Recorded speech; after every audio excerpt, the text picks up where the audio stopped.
Assalomu alaykum hammaga. Bizda yangi proyekt scholarship olishni iloji bor va bu butun dunyodagi talabalarni imkoniyati. Maxsus qonun qoidalari bor, uni hech kimga aytishmaydi. Siz ular qonun qoidalariga to'g'ri kelasizmi yo'qmi, oldindan bilmaysiz. Bu risk degani, agar shu riskka tayyor bo'lsangiz, topshirishni maslahat beraman. Uyalishmaydi, oddiy oxirigacha qoqishadi. Har doim yoningizda shajgalka olib turishingiz kerak. Uy sog'inchi hammada bo'ladigan hissiyot.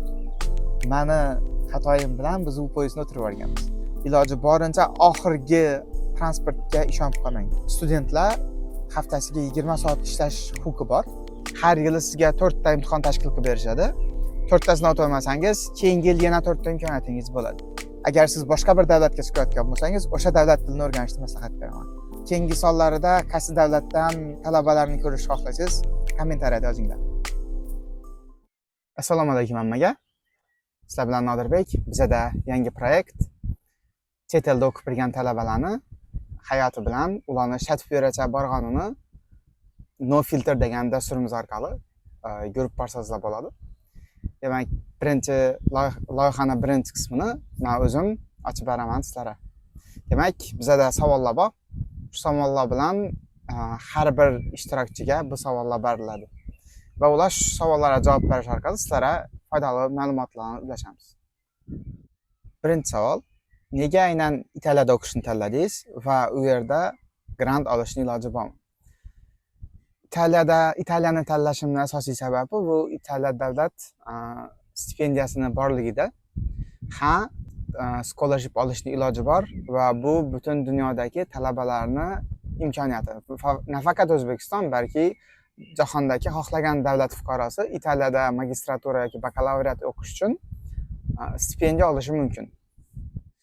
Stipendiya olish bosqichlarini ketma-ketlikda aytib bera olasizmi? Stipendiya olish qanday jarayonda bo'ladi? Birinchi siz universitetlarga qabul qilinishingiz kerak. Keyin siz vizaga hujjat topshirasiz va viza olganingizdan keyin stipendiya uchun hujjatlarni yig'ishni boshlaysiz. Bu qanday amalga oshiriladi? Bu stipendiya sizni moliyaviy holatingizga qarab, ehtiyojingiz borligi uchun beriladigan stipendiya. Siz o'zingizni oilaviy mol-mulkingizni ularga ko'rsatasiz italyan tilida va agar sizniki o'sha ma'lum bir darajasi bor, ya'ni 14,000 yevro, shundan o'tib ketmasangiz, qaysi davlatdan bo'lishingizdan qat'iy nazar sizga davlat stipendiya beradi. Nega buni Italiya hukumat qilyapti? Chunki Italiyada o'rtacha yosh katta va ishchilarga bo'lgan talab ko'p. Ular magistraturani o'zida o'qitish orqali ko'proq o'zlariga ishchi jalb qilishmoqchi. Shu jarayondagi eng qiyin bosqich qaysi bo'lgan? Men aytgan bo'lardim, bu viza jarayoni. Chunki vizada ko'plab talabalar Yevropada o'qishni xohlaydi, lekin vizada hammaga ham viza bermaydi, chunki uni elchixonani o'zini maxsus qonun qoidalari bor, uni hech kimga aytishmaydi. Siz ular qonun qoidalariga to'g'ri kelasizmi yo'qmi, oldindan bilmaysiz. Va hujjatlarini taxlash, ya'ni ma'lum bir darajada tayyor qilib olib borish bu katta narsa va stressli jarayon. Eng qiyini shu bo'lgan deb ayta olaman. Talabalar viza olishda nimalarni bilishi kerak? Viza olishda so'ralgan hujjatlarni hammasini asl nusxasini berishni maslahat bergan bo'lardim. Ko'pchilik parshivka hujjat taxlab yo'q javobini olishadi. Va yana bu viza chiqishi 100% holat emas. Tasavvur qilishingiz uchun har yili millionlagan talabalar Yevropa, ya'ni Schengen vizasini olish uchun topshiradi. Nafaqat O'zbekistondan, butun dunyoda. Uni chiqish ehtimoligi past. Bu risk degani, agar shu riskka tayyor bo'lsangiz, topshirishni maslahat beraman. Keyingi savol: talabalar qanday madaniy o'zgarishlarga tayyor bo'lishi kerak? Birinchidan, kelayotgan davlati musulmon davlat bo'lmaydi. Uni yeydigan ovqatidan tortib, do'konlarning ochilib yopilish vaqtigacha farq qiladi.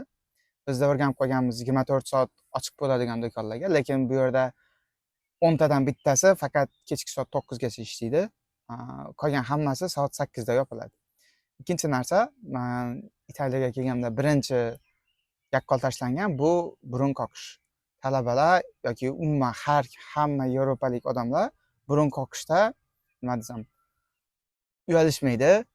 Addushi oxirigacha qoqishadi. U leksiya bo'lsin, u ovqatlanish joyi bo'lsin, u suhbat marosimi bo'lsin, umuman bizda misol uchun burunni hech kim yo'q payti madaniyat jihatidan o'zing bor yerda yoki hojatxonada qoqiladi.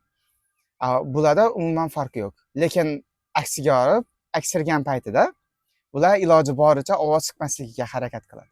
O'sha narsa menga birinchi ta'sir qilgan. Keyin cultural shock va academic shock degan narsa bor. Cultural shock bu odamlarni masalan siz ko'rmagan jihatdan ko'rishingiz. Masalan, O'zbekistonda alkogol ichimliklar ichilmaydi yo bo'lmasa hamma juma namoziga chiqadi. Bu yerda unaqa emas. Siz o'sha narsalarni ko'rib, o'zingizga boshqacharoq xulosalar olishingiz mumkin. Bu birinchisi cultural shock. Ikkinchisi academic shock. O'zbekistonda olgan ta'limingiz bilan bu yerdagi sizdan talab qilinadigan ta'lim va o'qish tizimi umuman farq qilsa, sizda academic shock bo'ladi. Benda ham xuddi shunaqa bo'lgan.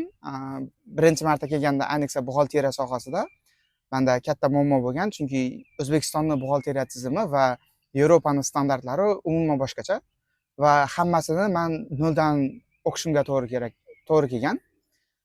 Tasavvur qilishingiz uchun bizga uyni tomini qurishni o'rgatishyapti, lekin menda hali fundament bo'lmagan.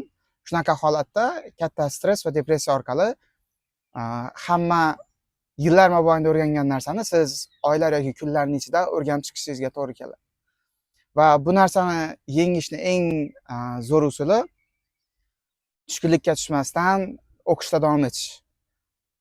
Har kuni nimadir o'rgansangiz, oxirida uddalasa bo'ladi.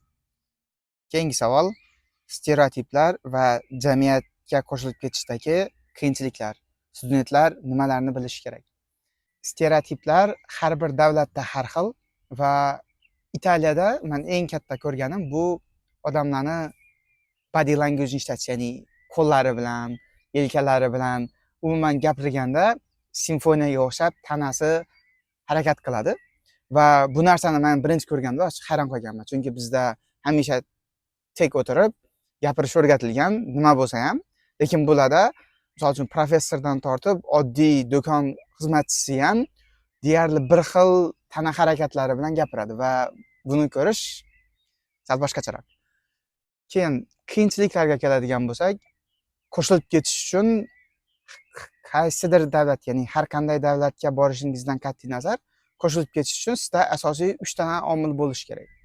Ya'ni siz yo u tilni bilishingiz kerak, yo ular bilan bir xil vibe'da bo'lishingiz kerak, yoki misol uchun sportga qiziqsangiz, ular ham shunaqa sport turida bo'lishi kerak, yoki bir xil musiqada eshitishingiz kerak.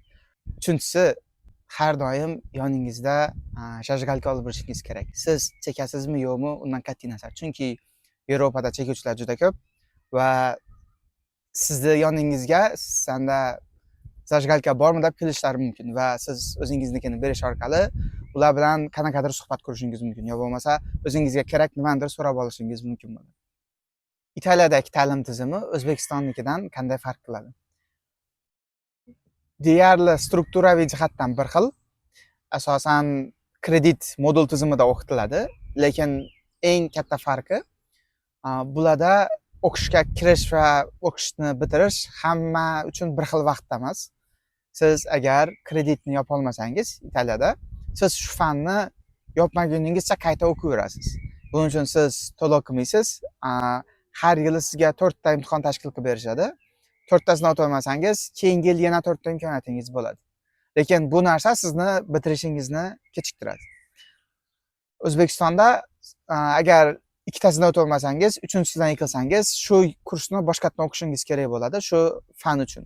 Lekin bu yerda unaqa emas. Keyin darsga kelmaslik bu sizning ixtiyoringiz, ko'pincha. Lekin ayrim fanlar bor. Siz albatta bo'lishingiz kerak bo'lgan darslarda, chunki ularda group projectlar bo'ladi. Siz uni guruh bilan birga qilib, birga topshirishingiz kerak bo'ladi. O'shaning uchun ayrimlarga kirishingiz shart. Forma masalasi, umuman sizni nima kiyib kelishingiz ahamiyati yo'q. Keyingi savol: chetga o'qishga kelishdan oldin talabalarda bo'lishi kerak bo'lgan yoki o'zlashtirish kerak bo'lgan qobiliyatlar. Asosiysi men aytib o'tmoqchi bo'lganim bu organizing, ya'ni rejalashtirish, qachon qiladi, nima bilan boradi, qayerda yashaydi va hokazo. Va to'g'ri plan qilish. Misol uchun qaysi oyda boradi, nimalar bo'ladi va ma'lumotlarni to'g'ri qabul qilish va u haqida ko'proq narsalarni internetdan o'qib olish. Eng zo'r ma'lumotlar bazasi bu Google va YouTube. Googledan topmagan yoki tushunmagan narsangni YouTubedan bemalol xuddi shu narsani inglizcha yozib topib olsa bo'ladi. Uy sog'inchi va talabalarga maslahatlar. Uy sog'inchi hammada bo'ladigan hissiyot. Ayniqsa uydan ko'p vaqt uzoqda yashamagan talabalar uchun bu haqiqiy challenge desa ham bo'ladi, qiyinchilik. Nima derdim? Asosiysi sabr qilish kerak. Qo'ygan maqsaddan qaytmaslik kerak va planga rioya qilish kerak iloji boricha. Va albatta uydagilarning ko'magi bu zo'r. Siz ular bilan video qo'ng'iroq orqali gaplashing yo bo'lmasa Telegramdan va hokazo. Lekin eng zo'r maslahat menimcha o'zingizga o'xshaydigan, agar yoningizda o'zbek talabasi bo'lsa, bu eng zo'r variant. Agar sizda shunaqa yoningizda talaba bo'lmasa, siz o'sha video qo'ng'iroqlarga bog'lanib qolasiz. Kutilmagan voqea va siz undan qanday qilib chiqib ketgansiz. Hop. Adashmasam dekabr oyida biz sayohat qilgani borganmiz ikkita sherigim bilan Garda ko'liga va kelishga poyezdga bilet olganmiz. Mani xatoyim bilan biz u poyezdni o'tirib olganmiz. Chunki men tabloga qaraganman, poyezd kelmayotgan bo'lgan. Chunki tabloda 2 daqiqadan keyin keladi deb aytgan, lekin poyezd oldinroq kelib turgan va tabloni yangilashmagan bo'lgan. Elektron tablo. Men shunga qarab bolalarga aytganman, "Ey, yo'q, bu bizni poyezd emas, biz boshqasida ketamiz" deb. Keyin qarasak, biz minishimiz kerak bo'lgan poyezd bo'lgan ekan. Meni xatoyim tufayli biz poyezddan qolib ketganmiz. Keyin vaziyatdan chiqish uchun nima qilganman? Google qarab, keyingi poyezdga keladigan vaqtini ko'rib, 1,5 soat o'sha yerda stansiyada o'tirishimizga to'g'ri kelgan. Mana sharofatim bilan. Bunday vaziyatlarda asosiysi panikaga tushmaslik va tezroq yechimlarni qarashni maslahat beraman va eng zo'r maslahat menimcha qaysidir joyga aylanishga borsangiz, iloji boricha oxirgi transportga ishonib qolmang. Undan bir oldingizga harakat qiling. Agar unga nimadir bo'ladigan bo'lsa, oxirgisida keta olasiz. Keyingi savol, ish bo'yicha ish topish qanchalik oson? Men Italiyadan kelib chiqib aytaman. Talaba bo'lib, xalqaro studentlar haftasiga 20 soat ishlash huquqi bor va agar siz italyan tilini bilmasangiz, sizga ish topish qiyin bo'ladi. Buni ochiq aytish kerak. Til bilmasdan turib qanday ishlarda ishlash mumkin? Siz dastavka qilishingiz mumkin yoki restoranda idish yuvuvchi bo'lib ishlashingiz mumkin va bular ham ikkalasi ham yaxshi pul to'lamaydi sizni soatingiz uchun. Agar siz ishlagan soatingizga yarasha yaxshi pul topishni xohlasangiz, albatta italyan tilini o'rganing. Agar siz boshqa bir davlatga chiqayotgan bo'lsangiz, o'sha davlat tilini o'rganishni maslahat beraman. Misol uchun bo'lsin Germaniya yoki Ispaniya va hokazo. Oxirgi savol, qayerda yashashni xohlaysiz? Endi bu yerda savol tushunardi, Italiyadami yoki O'zbekistondami? Men hali bu savolga to'liq javob topganim yo'q. Ko'p narsalari bor, buni o'ylash kerak bo'lgan, chunki qaysidir birsini tanlash uchun nimadandir voz kechishga to'g'ri keladi. Hali shu o'ylash bosqichidaman, men aniq qarorga kelganim yo'q. Vaqt ko'rsatadi, qayerda yashaymiz, xudo biladi. E'tiboringiz uchun rahmat. Obuna bo'ling, do'stlaringizga ulashing va keyingi sonlarida qaysi davlatdan talabalarni ko'rishni xohlaysiz, kommentariyada yozinglar. Rahmat.